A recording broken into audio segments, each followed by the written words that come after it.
Your grocery store bread is a lie. For millennia, bread earned its title as staff of life. It fueled empires, nourished warriors, carried families through freezing winters.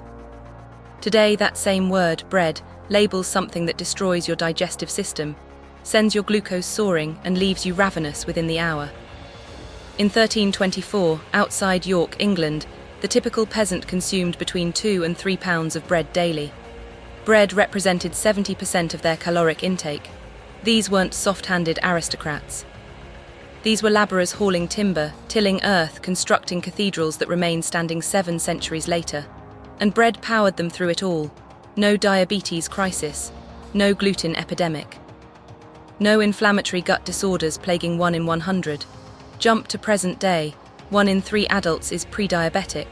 Celiac diagnoses have exploded 400% since the 1950s. Countless others battle what medicine vaguely terms non-celiac gluten sensitivity. Bloating, mental fog, aching joints, relentless exhaustion. Your grandfather consumed bread his entire life without issue. What the hell happened? The truth isn't your weakness. Your gut isn't defective. Modern bread simply isn't bread. It's an industrial product engineered for maximum profit, not human nutrition. And that medieval peasant you've been conditioned to pity. He understood wheat in ways the food corporations pray you never discover. Before we continue, drop a comment.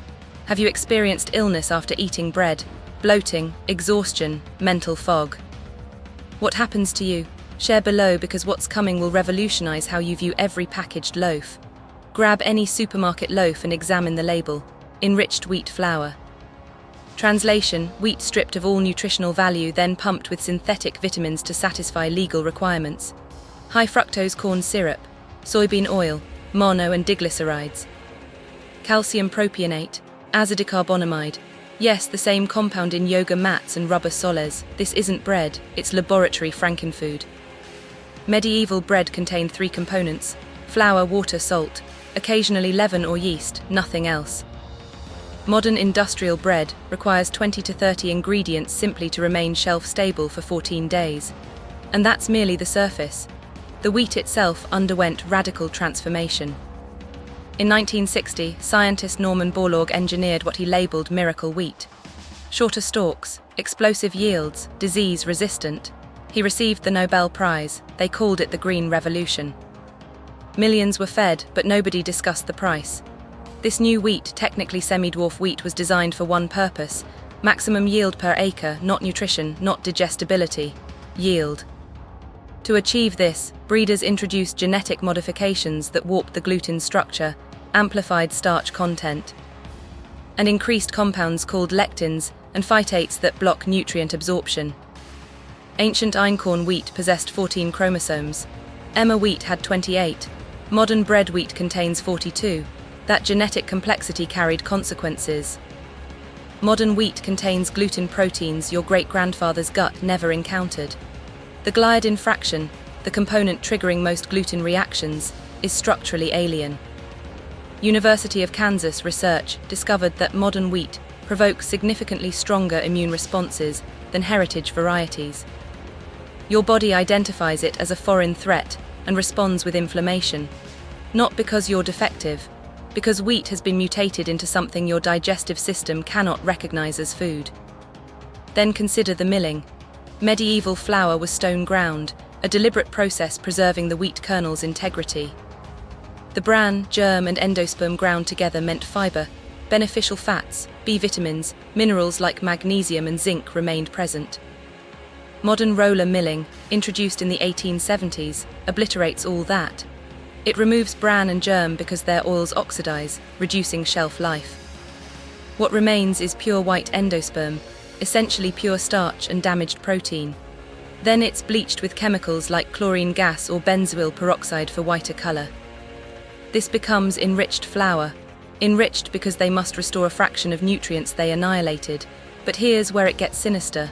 Medieval bread was slow. After combining flour and water, bakers rested and fermented dough for 12 to 24 hours, sometimes longer. This wasn't laziness, it was essential. During fermentation, natural yeast and bacteria decomposed starches and proteins. They pre-digested the bread for you. Gluten became manageable. Phytic acid, which binds minerals and prevents absorption, was neutralized. Lectins, which damage gut lining, were reduced. By oven time, the bread was fundamentally transformed. Your modern supermarket loaf, mixed, risen and baked in under 3 hours, 0 fermentation, 0 breakdown of antinutrients, 0 predigestion. Just raw, reactive proteins assaulting your gut at maximum strength. The result is something that appears like bread, smells like bread, but acts in your body like straight sugar. White bread's glycemic index is 75, higher than table sugar at 65. It spikes blood glucose faster than candy. Your pancreas floods insulin to manage the surge. Your blood sugar plummets. You're hungry again 60 minutes later. Years of this cycle breed insulin resistance, the foundation of type 2 diabetes. Medieval bread with intact fiber and prolonged fermentation produced far lower glycemic response. It released energy gradually. It sustained satiety. It didn't trigger the hormonal warfare that modern bread initiates every single time you consume it. To grasp why medieval wheat was different, we must return to the fields. Medieval farmers cultivated what we now call landrace varieties. These were wheat strains adapted across centuries to local soil, local climate, local ecosystems. Einkorn, humanity's oldest cultivated wheat, 10,000 years old. Emmer, used by Egyptians to build the pyramids. Spelt, favoured across medieval Germany and Switzerland. These weren't uniform. A single field displayed variation. Some stalks taller, others shorter. Some ripening early, others late. That diversity was insurance. Disease struck, some survived. Drought arrived, some adapted. It wasn't efficient by modern metrics, but it was resilient and digestible. Einkorn, for instance, contains 14 chromosomes, the simplest genetic structure of any wheat. Its gluten is weak, meaning it doesn't rise dramatically like modern bread. But that weak gluten is precisely what makes it digestible. University of Florence studies found people with non-celiac gluten sensitivity could consume einkorn bread symptom-free. The gliadin proteins were structured differently. The immune system didn't react, and the nutritional profile was superior. Einkorn has 30% more protein than modern wheat, 4 times more beta-carotene and dramatically higher lutein levels, an antioxidant protecting eyes and brain. Then there's milling method. Medieval mills were powered by water or wind, turning massive stones that ground grain slowly. This generated minimal heat, preserving delicate oils in the wheat germ. Those oils contain vitamin E, omega-3 fatty acids and phytosterols supporting heart health. Modern roller mills operate at extreme speed and temperature. They destroy those oils instantly. Worse, steel rollers create ultrafine, powdery flour that your body absorbs too rapidly, causing blood sugar spikes. Stone-ground flour stays coarser, it digests slower.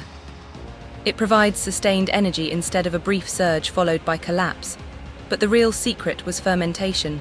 Medieval bakers lacked commercial yeast. They used wild yeast and lactic acid bacteria captured from air, what we call sourdough culture. This culture was maintained for generations, transferred mother to daughter, baker to apprentice. When mixed with flour and water, the bacteria worked. They consumed dough sugars, producing lactic acid and acetic acid. This acidic environment activated enzymes breaking down phytic acid, the compound binding minerals like iron, zinc, and calcium, blocking absorption. It also broke down lectins and enzyme inhibitors that irritate gut lining. By baking time, the bread was nutritionally transformed. A medieval peasant consuming 2 pounds daily wasn't merely filling his stomach. He was getting complete nutrition. Protein from wheat germ, healthy fats from oils, B vitamins for energy, bioavailable minerals through fermentation, fiber for gut health. All delivered in a form his body could process without triggering inflammation. That's why they could work 12-hour days in fields. That's why they didn't collapse from blood sugar crashes. The bread sustained them because it was genuine food. Let's discuss gluten, because here's where the modern wheat disaster truly begins. Gluten isn't singular, it's a protein family, mainly glutenins and gliadins. These proteins give dough elasticity and help bread rise. In ancient wheat like einkorn, gluten structure is simple and weak. In modern wheat, it's complex and strong. That strength enables modern bread to rise high and stay soft long, but it's also why your gut struggles to decompose it. Research in the Journal of Proteome Research found modern wheat contains unique gliadin proteins absent in ancient varieties. These proteins, particularly a fragment called 33-mer, are highly enzyme-resistant. They pass through stomach and small intestine largely intact, triggering immune responses in susceptible individuals. Then there's the chemical burden. Modern wheat is drenched with herbicides, fungicides, and insecticides throughout growth. But the most disturbing practice is pre-harvest desiccation. A week or two before harvest, farmers spray wheat fields with glyphosate, Roundup's active ingredient. This kills the plant and dries it out, accelerating harvest and improving uniformity. The problem: glyphosate residue remains in the grain.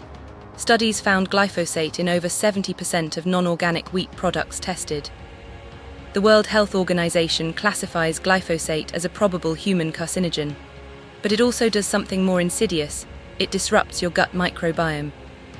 It kills beneficial bacteria that help you digest food and regulate your immune system. Medieval wheat never encountered a single chemical, grown in soil enriched with manure and crop rotation. Harvested by hand, stored in dry barns, clean. Nutritionally, the contrast is staggering. Heritage wheat varieties contain 25 to 30% more protein than modern wheat. They have elevated selenium levels, an essential mineral for thyroid function and immune health. They contain more lutein and zeaxanthin, antioxidants protecting against macular degeneration, and significantly more omega-3 fatty acids in the germ. Modern wheat, bred for yield and shelf stability, sacrificed everything. When you remove bran and germ, you remove 80% of nutrients. Then you bleach and chemically treat what remains. You end up with nutritionally bankrupt starch that your body treats as an inflammatory toxin. In 2014, Italian researchers conducted a fascinating experiment. They took people with irritable bowel syndrome, all reporting severe symptoms after eating modern bread. They switched them to bread made from ancient einkorn wheat, using traditional stone milling and long fermentation. The results: 80% reported significant symptom improvement, less bloating, less pain. Better digestion. The wheat wasn't the problem, modern processing was. Another University of Florence study found einkorn bread produced lower blood glucose and insulin responses compared to modern bread, even when consumed in identical amounts. And today there's a quiet resurgence. Small-scale farmers and bakers across Europe and North America are reviving heritage wheat. They're stone milling flour. They're fermenting dough 24 hours or more. And their customers, many who believed they could never eat bread again, are discovering they can. Not because gluten was never the problem, but because modern wheat and modern processing created a problem that didn't exist a century ago. These bakers aren't selling nostalgia. They're selling bread your body recognizes as food. The shift occurred after World War II. Industrialization swept agriculture. The objective was clear: feed an exploding population cheaply and efficiently. Hybrid wheat varieties producing triple the yield became standard. Chemical fertilizers replaced manure and crop rotation. Pesticides and herbicides eliminated manual weeding. Roller mills processed grain faster and cheaper than stone mills. And commercial yeast replaced slow sourdough fermentation, cutting production time from 24 hours to 2. It worked. Bread became cheaper and more accessible than ever in human history. But the cost was hidden. The cost was health. Since 1960, type 2 diabetes rates have increased 700%. Obesity rates have tripled. Autoimmune diseases like celiac, Crohn's, and ulcerative colitis have exploded. The industrial food system will tell you this is because we're sedentary, because we overeat, because we lack willpower. But the timeline doesn't lie. These diseases began their exponential rise precisely when industrial wheat and industrial bread became the norm. Medieval peasants worked hard physically, yes. But they also ate bread as their staple, and they didn't suffer metabolic disease or autoimmune epidemics. The difference wasn't activity, it was the food. The food industry optimized bread for shelf life, not health. For profit margins, not nutrition. They removed everything valuable and replaced it with chemicals to mimic freshness. They bred wheat for yield, not compatibility with human digestion. And when people started getting sick, the industry blamed the victims. You're gluten intolerant, you're sensitive. You have a disorder. No, you're reacting normally to an abnormal food. Medieval bread didn't need warning labels. It didn't come with side effects lists, it was food. What's on your shelf today is a product, and your body knows the difference. If you want bread that doesn't make you sick, you have 3 options. First, find bakers using heritage wheat. Look for einkorn, emmer, or spelt. Ensure it's stone ground and naturally fermented. These bakers are rare, but they exist. Farmers' markets, specialty bakeries, even online sources ship. Second, buy heritage wheat flour and make your own sourdough. Yes, it takes time. You'll need to maintain a starter culture, mix dough the night before, let it ferment 12 to 24 hours. But the result is bread that nourishes instead of harms. And once you develop the routine, it's no harder than any other weekly meal prep. Third, reduce bread consumption entirely and replace it with whole unprocessed grains. Medieval peasants ate bread because wheat was cheap and calorie-dense. You have options they didn't. Oats, barley, quinoa, even rice, especially if prepared properly with soaking or fermenting, can provide the same sustenance without modern bread's inflammatory load. The point isn't to live like a medieval peasant. The point is recognizing their bread was real food and yours isn't. If you're learning something valuable here, hit that like button and subscribe. It helps us share this forgotten knowledge with more people, tired of being told their bodies are the problem when it's the food that's broken.